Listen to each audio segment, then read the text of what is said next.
Let's shift focus to matters business. My name is Kelvin Nyakundi. It's the season 4 bank results where we are going to be starting with Family Bank that has posted a 62% increase in half-year profit after tax to 3.7 billion shillings, up from 2.2 billion shillings a year earlier.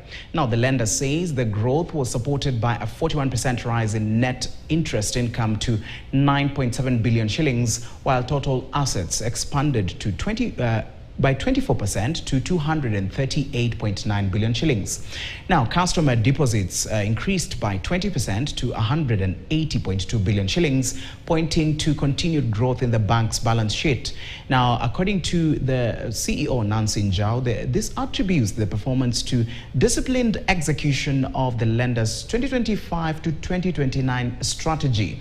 Now, we'll be looking at other different things that also happened. It first full period as a listed company following its June 2026 debut on the Nairobi Securities Exchange. What you have there is the net interest income and profit comparison. When you look at 2025, it was at 2.2 billion at a period like this. And now we've seen a 62% increase at a period like this. Now in 2026, it is at 3.7 billion. Now that is Family Bank.